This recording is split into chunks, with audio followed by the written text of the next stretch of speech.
तुम्ही पाहताय एबीपी माझा। राज्यामध्ये आज 10 महापालिका, 10 जिल्हा परिषद आणि पंचायत समितींसाठी मतदान झालेलं आहे। जवळपास मिनी विधानसभा असं याचं वर्णन करण्यात आलेलं आहे आणि आता उमेदवारांचं काही हजार उमेदवार यासाठी रिंगणात आहेत आणि त्यांचं भवितव्य हे मतपेटीमध्ये बंद झालंय। मात्र त्यानंतर आता ज्या पद्धतीने मतदान झालंय जवळपास सर्वच ठिकाणी मतदानाचा टक्का वाढलेला आहे। त्यामुळे हा वाढलेला टक्का कोणाच्या पारड्यामध्ये आपली ताकद टाकतो आणि कोणाला याचा फटका बसतो याचं आपल्याला थोडंसं विश्लेषण करायचं आहे आणि त्यासाठी माझ्यासोबत स्टुडिओमध्ये आहेत भाजपचे प्रवक्ते केशव उपाध्ये, त्याचप्रमाणे राजकीय विश्लेषक प्राध्यापक प्रकाश पवार हे देखील स्टुडिओमध्ये आलेले आहेत। ते विश्लेषण करतील या सर्व ट्रेंड्सचं। पुण्याहून राष्ट्रवादीचे नेते अंकुश काकडे आपल्यासोबत आहेत, त्याचप्रमाणे काँग्रेसचे ज्येष्ठ नेते डॉक्टर रत्नाकर महाजन हे देखील या चर्चेमध्ये आपले विचार मांडतील। आणि आपण सुरुवातीला नाशिकला जाणार आहोत। नाशिकमध्ये माझा सहकारी सागर वैद्य तिथल्या काही राजकीय विश्लेषकांसोबत आहे। नाशिकमधला जो काही ट्रेंड आहे तो काय सांगतो, आज कोणत्या पक्षाला कसा फायदा होईल, साधारण आकडेवारीचा काय अंदाज असेल, कोणत्या पक्षाचं कसं पारडं असणार आहे त्याचा अंदाज आपल्याला घ्यायचा आहे। सागर,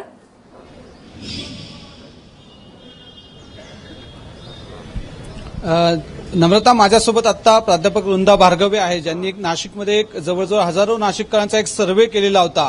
त्यांच्याशी आपण बोलणार आहोत आणि अनंत येवलेकर सर आहेत, ज्येष्ठ व्यक्ती आहेत, या दोघांशी मी चर्चा करणार आहे।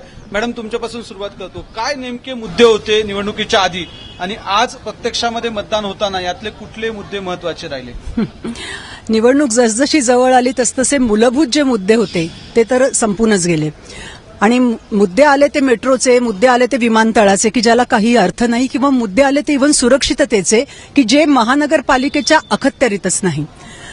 महत्वाचे जे मुद्दे होते ज्याचा सर्व्हे आम्ही केला त्याच्यामध्ये खड्डा असलेले नाशिक, म्हणजे खड्डे मुक्त नाशिक काही झालेलं नव्हतं। 81% लोक असं म्हणत होते की नाशिक ही ओळख म्हणजे खड्डे हीच नाशिकची ओळख आहे। दुसरा असा भाग होता की रिंग रोड चकचकीत, त्याचे फोटो आणि त्याचं सादरीकरण केलं गेलं, पण अंतर्गत कॉलनीतले रस्ते काही तुम्ही दाखवले नाही। दुसरा सगळ्यात महत्वाचा भाग होता पे अँड पार्क सुविधा। 63% लोक असं म्हणत होते की पे अँड पार्क सुविधा आम्ही करायला तयार आहोत। अगदी साधं उदाहरण देते की मी इथपर्यंत आले आणि इथेच महानगरपालिकेचं एक कालिदास कला मंदिर आहे। ह्या नाट्यगृहाच्या मध्ये जेव्हा जेव्हा आपल्याला जावं लागतं त्यावेळेला आपण आपली गाडी किंवा दुचाकी वाहन ठेवतो आणि आतमध्ये जातो, तर त्यावेळेला एक पावती दिली जाते आणि त्या पावतीवरती फक्त असं असतं की हे त्या जागेचं भाडं आहे, मात्र ही गाडी तुमची चोरीला गेली तर आम्ही तुमच्या सुरक्षिततेची गाडीची जबाबदारी घ्यायला तयार नाही आहोत। नाशिकमध्ये फक्त 10-12 स्पॉट्स वगळता कुठेही पार्किंगची सोय नाही। क्लासेस काढा, रस्त्यावरचं पार्किंग, मंगल कार्यालय काढा, रस्त्यावरचं पार्किंग। हे मी सांगते अशा तऱ्हेने की मूलभूत सुविधांकडे कोणत्याही पक्षाने कधीही लक्ष दिलेलं नाही। तिसरा महत्वाचा मुद्दा आहे सार्वजनिक स्वच्छतेचा। ही सार्वजनिक स्वच्छतेच्याबद्दल 55% लोक असं म्हणत होते की आम्हाला सार्वजनिक स्वच्छतेचा अभाव जाणवतो, कारण नाशिकमध्ये कचरा कुंडी नावाची जी गोष्ट आहे, अनेकांनी म्हटलं की आम्ही कचरा कुंड्या उपलब्ध करून देतो, त्या ओव्हरफ्लो होतात। घंटागाडी सुविधा चांगली होती, मात्र आमच्याकडे कचरा घेऊन जाण्याच्या साठीच्या गाड्याच नव्हत्या। त्याच्यानंतर ज्याला डम्पिंग ग्राउंड म्हणतो, नाशिकमधले जवळपास सर्व जे रिकामे प्लॉट्स आहेत तेच डम्पिंग ग्राउंड आमचं झालेलं आहे। आणि सर्वात महत्वाचा जो प्रश्न आहे की आरोग्याचा प्रश्न आपण सोडू शकत नाही। इथे मोकाट जनावरं किंवा भटक्या कुत्र्यांचा जो भाग आहे तो फार महत्वाचा होता, कारण निर्बीजीकरणाची जी व्यवस्था किंवा शस्त्रक्रिया याच्यासाठीचा खर्च लागतो 6 ते 7 हजार रुपये। साधारणतः 50 लाख रुपये जर आपण या कुत्र्यांवरती खर्च करत असू, मला सांगायचं असं आहे की मूलभूत सोयी सुविधांमध्ये तुम्ही नदीच्या प्रदूषणाचं काय केलं, तुम्ही सुंदर कारंजे आणले, डोळ्याचं पारणं फिटणाऱ्या गोष्टी इकडे हव्या होत्या की विकासाला जे आवश्यक लागतात घटक, ते म्हणजे सकाळी माणूस निघतो आणि परत घरी येतो त्यावेळेला त्याला पार्किंगच्या विळख्यातलं नाशिक नको असतं, त्याला आनंददायी स्वच्छ चांगलं हवा आणि शुद्ध पाणी हवं असतं। मॅडम, तुमचा बोलण्याचा जो रोख आहे तो सगळा मेट्रो राष्ट्रवादीने सांगितली होती, हवाई सेवा भाजपने सांगितली होती, मनसेने हे सगळं कॉस्मेटिक सर्जरी विकासाची सांगितली, तुमचा रोख त्या तिघांवर आहे का आणि निकालात आजच्या याच्यातले काय पडसाद पाहायला मिळते? खरं सांगू का, निकाल जो असतो तो ज्या तऱ्हेने नागरिक देतात त्यावेळेला ते घराच्या बाहेर पडतात, हा लोकशाहीचा उत्सव वगैरे म्हटला जातो, परंतु शेवटच्या क्षणाला माणसाला एवढंच वाटतं की ज्यांनी कोणी थोडा बहुत त्या विकासाला हातभार लावलेला आहे, ज्या तऱ्हेने तुम्ही आता म्हणालात राष्ट्रवादी काय किंवा बीजेपी काय, हे सगळेजण सत्तेत होतेच मनसेबरोबर, त्यामुळे हा सगळा रोग त्यांच्याकडे आहेच। पण शेवटी नाशिकमध्ये राहण्याच्यासाठी किमान पक्षी मला ज्याने कोणीतरी जगण्याच्यासाठी थोडा बहुत आनंद दिलेला आहे त्याला मी देतो. आणि आत्ताचे जे सगळे मुद्दे आहेत ते मात्र खूप बदललेले आहेत. म्हणजे मला गुंड असलेले नगरसेवक नकोत, मला ज्याला आता आपल्याला म्हणता येईल की चांगली स्वच्छता आणि आरोग्य असणारं असं कोणी दिलं तर ते पाहिजे आहे. आणि तिसरं म्हणजे या राजकीय पक्षांनी जी एकमेकांच्या वरती शिवीगाळापासून जे काही सगळं केलेलं आहे आणि जरी म्हटलेलं असलं की काम का दाम महत्वाचं काय, तर मला असं वाटतं की शेवटी विकास हा व्यक्तिगत पातळीवरनं लोक पाहतील. तुम्ही थोडक्यात काय सांगाल, कोणाची सत्ता येईल, काय तुम्हाला अंदाज आहे तुमचा अगदी थोडक्यात? सत्ता कोणाची येईल हे सांगता येत नाही. शिवसेना आणि बीजेपी तसे दोघं हातात हात घालून थोडे बहुत वर खाली असं येईल. शिवसेना थोडं वरती, बीजेपी थोडं खालती, अशा तऱ्हेचा ट्रेंड मला वाटतो. बरं, येवलेकर सर, मी तुमच्याकडे येतो. मला खरं तुमची मास्टर कमेंट हवी आहे. आजची निवडणूक झाली, टक्केवारीत पुन्हा एकदा नाशिक महापालिका ही विक्रमी मतदानाकडे जातीये. तुम्हाला काय वाटतं, काय असतील निकाल? मॅडमने आता जे काही मुद्दे मांडले ते सगळे नाशिकचे प्रश्न आहेत. त्याची शक्य तेवढी झाकपाक करून नाशिककर मतदानाला सामोरे गेले. नाशिककरांचं भवितव्य मतपेटीमध्ये बंद झालेलं आहे. मी असं म्हणालोय की नाशिककरांचं भवितव्य, उमेदवारांचं नाही. खऱ्या अर्थाने मला तसंच म्हणायचं आहे की नाशिककरांच्या पुढे काय वाढून ठेवलेलं आहे. म्हणजे मॅडमनी जे प्रश्न मांडले ते पुढच्या 5 वर्षामध्ये आम्हाला पाहायला मिळणार आहेत का? मतदान चांगलं झालं, म्हणजे जे आकडे आहेत ते तसेच सांगतात आहेत. मागच्याही वेळेला ते झालं होतं. मागच्या वेळी मनसेचा प्रभाव होता आणि त्याच्यामुळे मतदानाची टक्केवारी वाढलेली होती. यावेळेला मनसेचा प्रभाव असा दिसला नाही. राज ठाकरे यांनी शेवटच्या टप्प्यामध्ये प्रचार सुरू झाल्यानंतर सभा घेतल्या. तसं पाहिलं तर त्यांनी महाराष्ट्रात ज्या दिव्यापासून ज्या सभा झालेल्या आहेत त्याच्यातच नाशिकचा प्रचार प्रत्येक सभेमध्ये केलेला आहे. ते सगळे मुद्दे आता जवळपास सगळ्या महाराष्ट्राला पाठ झालेले आहेत. महाराष्ट्रामध्ये मुंबईनंतर जर कुठली संवेदनशील अशी महापालिका असेल राजकीय दृष्ट्या तर ती नाशिक गेल्या काही दिवसामध्ये झाली. याचं प्रत्यंतर यातून बघायला मिळालं की नाशिकला दत्तक घेण्यासाठी, म्हणजे जणू काही आम्ही अनाथ आहोत, म्हणजे अनाथ आहोत हे खरंच आहे, पण आमचं दत्तक विधान करून घेण्यासाठीच राजकीय पक्षामध्ये जाहीर स्पर्धा लागली. आता उद्या निकाल लागेल. मनसेच्या बाबतीमध्ये काय झालंय की प्रेझेंटेशन खूप चांगलं झालं, उत्तमच झालं, पण ते प्रेझेंटेशन झाल्यानंतर त्याचं रूपांतर मतांमध्ये करण्यासाठी आवश्यक असणारी जी एक कार्यकर्त्यांची फळी, कार्यकर्त्यांचं बळ लागतं, ते मनसेकडे कितपत शिल्लक होतं. कारण आपल्याला माहिती आहे 40 पैकी 24 जण त्यांना सोडून 30 जण सोडून गेलेले होते. शेवटी 30 जणांपर्यंत ती संख्या गेलेली होती. अशा परिस्थितीमध्ये जो एक त्यांनी युफोरियाच म्हणतो मी, उत्तेजना जी निर्माण करू शकले ते त्यांच्या वक्तृत्वाच्या बळावर, ती प्रत्यक्षात मतात कितपत परिवर्तित होईल हे सांगता येत नाही. जे आकडे आता दिसतात आहेत, म्हणजे प्रत्येक पक्षच आता आपापले जे काही आकडे सांगत असतो त्याच्यात सुद्धा कोणी बहुमताचा दावा करत नाहीये. थोडक्यात विचारतो की स्पष्ट बहुमत असेल की कडबोळ्याचं सरकार असेल? नाही, कडबोळ्याचं सरकार असेल. स्पष्ट बहुमताचा दावा मी तेच सांगत होतो की कोणी पक्ष स्वतःच करत नाहीयेत.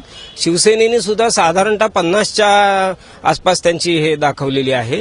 त्याच्यानंतर भाजप असेल 30-35च्या अंदाजाने आसपास, आणि त्याच्या खालोखाल इतर पक्ष असतील. आपण बघू शकतो नम्रता, हे दोघे एक्सपर्ट होते ज्यांनी आपापले अंदाज जे आहेत ते वर्तवलेत. नक्कीच सागर, त्यामुळे 122 नगरसेवकांची ही महानगरपालिका आहे आणि 62 ही त्यातली मॅजिक फिगर आहे. ही मॅजिक फिगर नेमकं कोणता पक्ष गाठतो हे बघावं लागेल. धन्यवाद सागर. भार्गवी मॅडम आणि येवलेकर सर हे तुझ्यासोबत होते, त्या दोघांचेही धन्यवाद. आणि यासोबत आपल्याला बुलेटिनमध्ये एक छोटासा ब्रेक घ्यायचा आहे. मात्र अंदाज, एक महत्वाची बातमी येते, एक महत्वाचा अंदाज या संदर्भात येतोय. शिवसेना आणि भाजपमध्ये मुंबईत काट्याची टक्कर होऊ शकते. शिवसेना 86 ते 92 जागा आणि भाजप 80 ते 82 जागा असा साधारण हा अंदाज आहे. इंडिया टुडे आणि ॲक्सिसचा हा एक्झिट पोल आहे. काँग्रेस 30 ते 34 तर मनसे 5 ते 7 जागा मिळवू शकेल. भारती सहस्रबुद्धे आमच्या प्रतिनिधी आपल्यासोबत आहेत. भारती, काय आकडेवारी सांगते ही? हा जो एक्झिट पोल आहे त्यानुसार शिवसेनेला मुंबईमध्ये 86 ते 92च्या दरम्यान जागा मिळतील आणि बीजेपीला 80 ते 88 म्हणजे जवळपास सारख्या जागा या शिवसेना आणि बीजेपी या दोन्ही पक्षांना मिळणार, अगदी काटेकी टक्कर ज्याला आपण म्हणू शकतो त्या पद्धतीचे दिसते इथे. तसंच काँग्रेसला मात्र तोटा होताना दिसतोय, कारण 30 ते 34 जागांचं अनुमान काढण्यात आलेलं आहे, जेव्हा की आता 2012 सालची जी निवडणूक झालेली होती, 5 वर्ष जे नगरसेवक होते त्यात 50हून अधिक नगरसेवक काँग्रेस पक्षाचे होते. मनसेला 5 ते 7 जागा मिळण्याची शक्यता आहे, त्यांनाही मोठा तोटा होताना दिसतोय. आणि एनसीपीला अगदी 3 ते 4 जागांचं अनुमान काढलं गेलंय. त्यामुळे जो हा एक्झिट पोल आहे त्यानुसार शिवसेना आणि भाजपमध्ये अगदी तुल्यबळ अशी टक्कर होताना दिसते. नक्कीच भारती, धन्यवाद तू दिलेल्या या माहितीबद्दल. आणि त्यामुळे खरोखरच हा खरं तर चर्चेचा विषय आहे. भाजपला कुठेही मॅन्डेट म्हणजे आपण बहुमत ज्याला म्हणतो ते बहुमत मिळत नाहीये, त्यामुळे सत्तेसाठी कोणाचा तरी आधार घ्यायला लागणारच आहे. काही चाललंय भाजपच्या डोक्यात आता एक्झिट पोल पाहिल्यानंतर? मुळात एक्झिट पोल आहे हा, आणि खरं म्हणजे हा एक क्षणभर असं गृहीत धरलं की भारतीय जनता पार्टीसाठी हा एक्झिट पोल खरा आला, तरी असं भारतीय जनता पार्टीला मिळालेलं एक घवघवीत यश आहे, प्रचंड यश आहे. म्हणजे भाजपच्या 32 जागावरून जर म्हणजे आमचा आता आम्हाला फीडबॅक येतोय ज्या पद्धतीचं मतदान झालंय, आणि मतदान आणि मुंबईत 10% मुंबईत मतदान वाढणं ही साधी गोष्ट नाहीये. कारण आणि त्यातल्यात वॉर्डाच्या निवडणुकांमध्ये 10% मतदान हे खूप फरक करू शकतं. माझ्या शेजारी पवार साहेब बसलेत, ते सांगतील की 1-2% महापालिकेच्या लेवलवर किती फरक पडतो. त्यामुळे इथे 10% मतदान वाढलंय. ते मोठ्या प्रमाणात मतदान आमच्या सगळ्या कार्यकर्त्यांनी त्यासाठी मेहनत घेतली आहे. त्याच्यामुळे आमचा आता जो फीडबॅक आहे तो खूप चांगला आहे, तो खूप प्रभावी आहे. आता मतदान संपून गेलेलं, त्यामुळे आम्ही 115 जागा जिंकल्या असं म्हणण्याने काही फरक पडणार नाही. शेवटी वास्तव समोर गेलंच पाहिजे.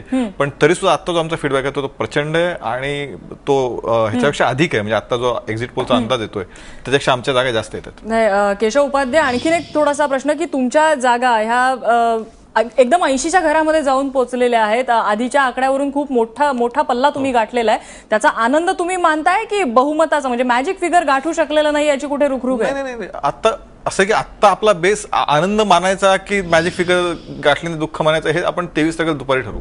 आत्ताचा अंदाज मी असं म्हणालो की आत्ता तुमच्या म्हणण्यानुसार हा एक्झिट पोल जरी गृहीत धरला तरी सुद्धा आमची तिप्पट म्हणजे 32 वरनं जवळपास 90 पर्यंत जाणं ही सोपी गोष्ट नाहीये. पहिल्यांदा इतक्या मोठ्या प्रमाणात यश भारतीय जनता पार्टीला मिळतंय हे तर नक्कीच आहे. पण आमचा जो आता रिव्ह्यू होतोय, आम्ही आता आमच्या ज्या यंत्रणांना रिव्ह्यू करणं सुरू आहे, हा अंदाज या 90 जागापेक्षा जास्त जाणार आहे, अधिक जाणार आहे. बरं, नक्कीच मी पुन्हा एकदा येते तुमच्याकडे. आपण पुन्हा एकदा या आकडेवारीवरती नजर टाकूया. एक्झिट पोल आहे हा इंडिया टुडे आणि ॲक्सिसचा. त्याची आकडेवारी अशी सांगते, शिवसेना 86 ते 92, भाजप 80 ते 88, काँग्रेस 30 ते 34, मनसे 5 ते 7 आणि राष्ट्रवादी काँग्रेस 3 ते 6 जागांवरती यशस्वी होती. आपण पुन्हा एकदा चर्चेला जाऊया. प्राध्यापक प्रकाश पवार आपल्यासोबत. पवार सर, काय अर्थ लावायचा याचा? हे जे आकडे आहेत ते नेमकं काय सांगतायत? हे आकडे एक गोष्ट निर्णायकपणे बोलून दाखवत आहेत, ती म्हणजे की महाराष्ट्राच्या राजकारणामध्ये विधानसभेच्या नंतर जे सत्तांतर झालं होतं त्यावेळेस जी भाजपने आघाडी घेतली होती 3 पटीने, त्यांची ती 3 पट आघाडी आज मुंबईमध्ये सुद्धा टिकून आहे. हा एक त्याचा अर्थ दिसतोय. दुसरा एक अर्थ असा दिसतो की शिवसेनेकडे एका अर्थाने एक मराठी माणूस नावाची कल्पना तयार झाली होती. ते फार स्ट्रॉंग मिथक होतं.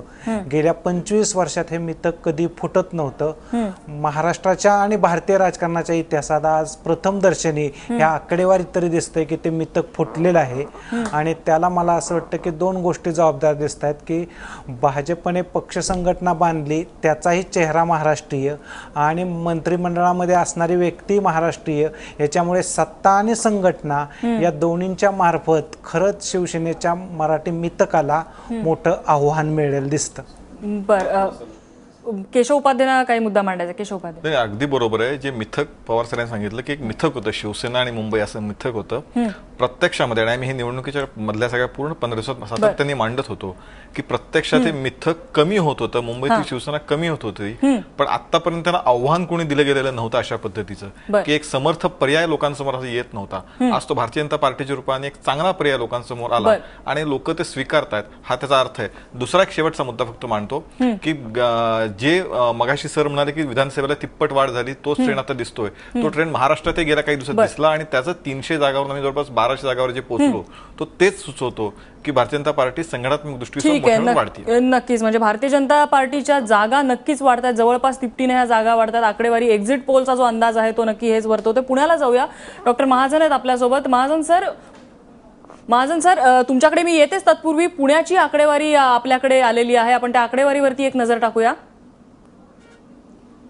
पुण्यामध्ये नेमकं कोणाला बहुमत मिळणार? पुण्यामध्ये भाजपला स्पष्ट बहुमत मिळण्याची शक्यता या एक्झिट पोलमध्ये वर्तवण्यात आली. भाजप 77 ते 85 जागा असतील, काँग्रेस आणि राष्ट्रवादीला 60 ते 66, शिवसेनेला फक्त 10 ते 13 जागा मिळण्याची शक्यता आहे. पुण्यामध्ये भाजपला स्पष्ट बहुमत मिळण्याची शक्यता आहे. आपण पुण्याला जाऊया. पुण्यामध्ये अंकुश काकडे, राष्ट्रवादीचे नेते आपल्यासोबत आहेत. अंकुश काकडे, हा एक्झिट पोल सांगतोय की राष्ट्रवादीच्या हातातनं पुण्याची सत्ता निघून चाललेली आहे. काय सांगाल? नम्रता, एक्झिट पोल कोणत्या संस्थेने घेतलाय याची मला माहिती नाही. ठीक आहे, त्यांनी त्यांचा तो पोल सर्वे घेतलेला असेल. अंकुश काकडे, हा एक्झिट पोल आहे इंडिया टुडे आणि ऍक्सिसचा. ठीक आहे, त्यांनी तो एक्झिट पोल घेतला असेल.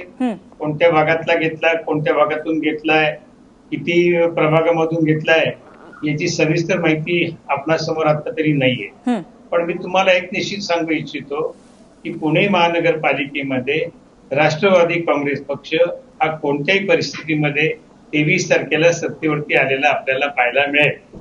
आम्ही गेल्या 10 वर्षामध्ये पुणे महानगरपालिकेमध्ये केलेली विकासाची कामं ही लोकांच्या समोर घेऊन आम्ही निवडणुकीला गेलो होतो. भारतीय जनता पक्ष आणि शिवसेना यांच्याप्रमाणे एकमेकावरती चिकनपेक आम्ही पुण्यामध्ये कुठेही केली नाही. आणि विशेष म्हणजे काँग्रेस आणि राष्ट्रवादी काँग्रेस पक्षाने या महापालिका निवडणुकीमध्ये आघाडी केलेली होती. त्यामुळे आमचं मतांचं विभाजन गेल्या वेळेला जे झालं होतं ते यावेळेला होणार नाही आणि काँग्रेसलाही चांगले बऱ्यापैकी जागा मिळतील आणि आमच्यात जागा या पूर्वीपेक्षा जागा निश्चित वाढतील. 23 तारखेला आपल्याला हे सगळं चित्र स्पष्ट पाहायला मिळेल. आम्हाला त्याच्यामध्ये या पोलच्या बाबतीमध्ये काही म्हणायचं नाही, पण या पोलची आम्हाला काही भीती वाटत नाही. बर, रत्नाकर महाजन आहेत आपल्यासोबत. रत्नाकर महाजन, काँग्रेस आणि राष्ट्रवादी यांना मिळून 60 ते 66 जागा ह्या पुण्यामध्ये मिळतील. तर पुण्यामध्ये एक प्रकारे ही आकडेवारी ही कुठेतरी ह्या आघाडीची जी गेल्या वेळची आकडेवारी होती त्यापेक्षा नक्कीच कमी आहे. या सर्वेनुसार कमी आहे हे बरोबर आहे, पण प्रत्यक्ष मतदानाचे निर्णय जेव्हा येतील त्यावेळेला ही आकडेवारी इररिलेव्हंट किंवा असंबद्ध असल्याचं आपल्या लक्षात येईल. यावर आता मी काही जास्त बोलत नाही. त्याचं कारण असं की मग ते त्याच्यामध्ये तू मै सुरू होत आणि ती वेळ आत्ताची नाहीये. मुद्दा असा आहे की गेल्या वेळच्या निवडणुकीमध्ये राष्ट्रवादी आणि काँग्रेस दोघांनी पण एकत्र येऊन निवडणुकीनंतर एकत्र येऊन महापालिकेमध्ये बहुमत मिळवलेलं होतं. त्याचीच पुनरावृत्ती या वेळेला होईल अशी व्यवस्था निवडणुकीपूर्वी दोन्ही पक्षांनी केलेली असल्यामुळं या सर्वे बद्दल तूर्त तरी या बाजूनं किंवा त्या बाजूनं बोलण्याचा काही नाही, पण तरी सुद्धा आहे असं मला वाटत नाही. यामध्ये एक आकडेवारी जर बघितली तर भाजपला स्पष्ट बहुमत या ठिकाणी दिसतंय. ते स्पष्ट बहुमत मिळेल की नाही हे आपल्याला 23 तारखेला कळेलच. मात्र विधानसभेतला हा परफॉर्मन्स कुठेतरी रिपीट होतोय असं दिसतंय. पुण्यामधली याची कारणं तुम्हाला काय दिसतात? असं आहे की आपण संत्री आणि सफरचंद यांची तुलना करू शकत नाही. तुलना करायचीच असली तर सिमल्याची सफरचंद आणि दिल्लीच्या आसपासची सफरचंद यांची तुलना होऊ शकते. सिमल्याची सफरचंद आणि नागपूरची संत्री अशी तुलना कधी होत नाही. त्यामुळे तुलना करायचीच असली तर या निवडणुकीची तुलना ही 2012 साली महापालिकेची निवडणूक झाली त्यावेळची तुलना केली पाहिजे. दुसरं असं की ज्यांना एक अख्खी सभा माणसं नाहीत म्हणून सोडून पळून जावं लागलं त्यांना पुण्यात बहुमत मिळेल असं जर या सर्वेचं म्हणणं असेल तर त्याच्यावर बोलण्याजोगं काही नाहीच आहे. बर, केशव उपाध्याय काय म्हणाल याच्यावरती? नाही, असं आहे, एका सभेमध्ये काय घडलं याच्यावरून जर निकाल ठरवायचा असेल तर मग म्हणजे मला असं वाटतं की आपलं सगळं राजकीय इतकं ज्ञान ठीक आहे, म्हणजे काही त्या बोलणं मला आवश्यक वाटत नाही. मुळामध्ये पुण्यामध्ये जाणीवपूर्वक प्रयत्नपूर्वक गेले अनेक दिवस म्हणजे विधानसभेला सुद्धा पुण्याने भारतीय जनता पार्टीला साथ दिली होती. 8ही आमदार भारतीय जनता पार्टीत निवडून आले होते आणि त्याच्यानंतर सातत्याने मी अनेक तिथले विकासाचे प्रकल्प मार्गी लावले.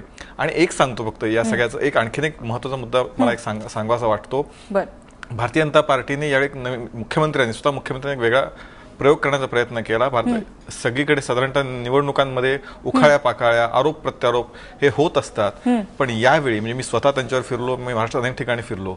निवडणुकांमध्ये कचरा व्यवस्थापन, मग असे एक मुद्दा आलेच नाही ते मुद्दे, पण कचरा व्यवस्थापन, पर्यावरण, पाण्याच्या समस्या याच्यावरती मुख्यमंत्र्यांचं बहुतांशी 80-85% भाषण असायचं.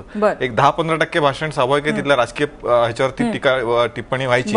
पण प्रामुख्याने या पद्धतीचे विकासाचे मुद्दे मांडण्याचा प्रयत्न भारतीय जनता पार्टी नक्कीच मुख्यमंत्र्यांनी या विकासाचे मुद्दे मांडलेले आहेत आणि त्याचं यश इकडे पुण्यामध्ये मिळालेलं असलं तरी ठाण्याची आकडेवारी मात्र काहीशी वेगळी दिसते. ठाण्यामध्ये सुद्धा हेच मुद्दे घेऊन मुख्यमंत्री आणि भारतीय जनता पार्टी उतरली होती. मात्र ठाण्यामध्ये शिवसेनेला स्पष्ट बहुमताची शक्यता यामध्ये वर्तवण्यात आली आहे. शिवसेना 62 ते 70 जागा, राष्ट्रवादी 29 ते 24 जागा. ठाण्यामध्ये भाजप 3ऱ्या क्रमांकावर जाण्याची शक्यता आहे.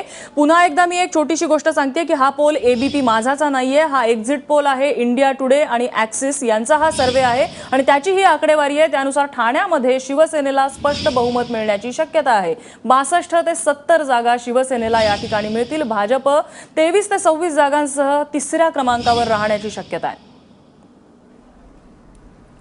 ठाण्याबद्दल काय सांगाल केशव उपाध्ये? ठाण्यामध्ये काय चुकतंय? जर जे मुद्दे पुण्यामध्ये यशस्वी ठरले ते ठाण्यामध्ये कुठे? सांगतो. मुळामध्ये ठाण्यामध्ये भारतीय जनता पार्टी ही गेल्या अनेक वर्ष तशा अर्थाने लढत नव्हती.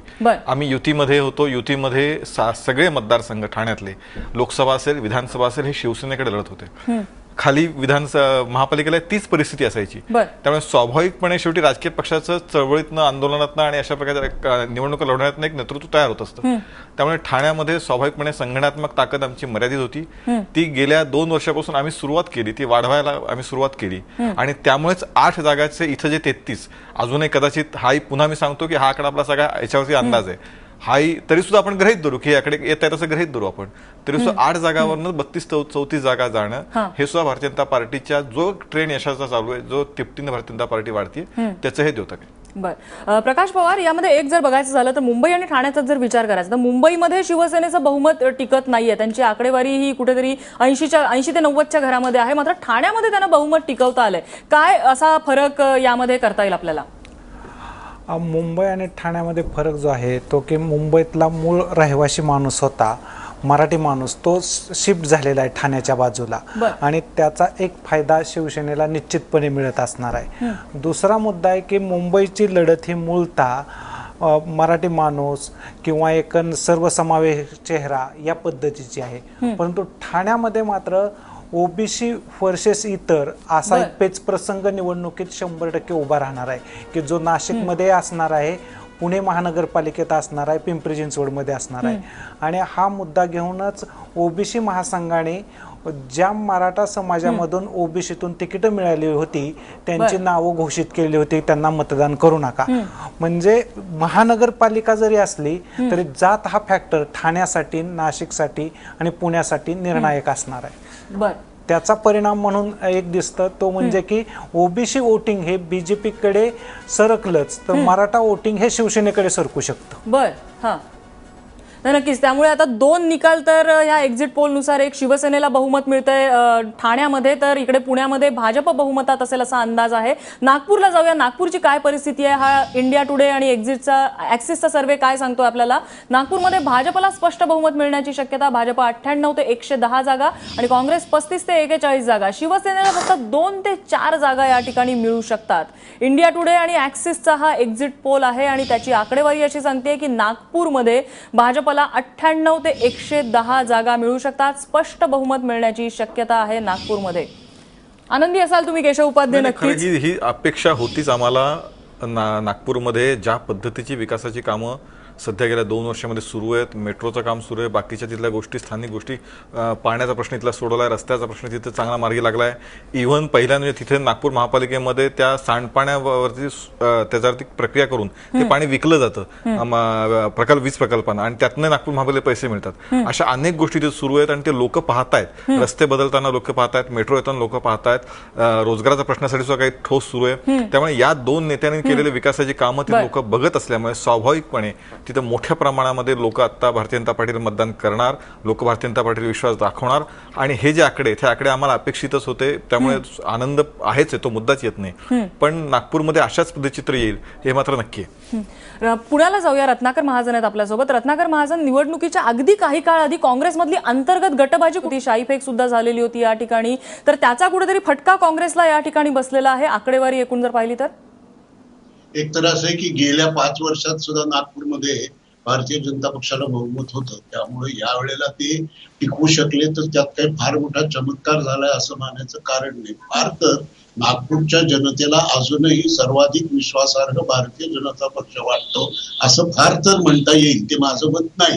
पण नागपूरच्या लोकांना असं वाटत असण्याचा धोका आहे. काँग्रेस पक्षाच्या संदर्भात जर बोलायचं झालं तर नागपूर सारख्या मोठ्या शहरामध्ये भारतीय जनता पक्षाच्या चंचू प्रवेश होण्यापूर्वी काँग्रेस पक्षाची तिथे एक हाती मेजॉरिटी होती आणि त्या काळात सुद्धा अनेक विकास कामं झालेली आहेत. नागपूरची माणसं हे आपल्याला सांगू शकतात. आत्ताच्या परिस्थितीत गेल्या 8-10 वर्षामध्ये काही पक्षांतर्गत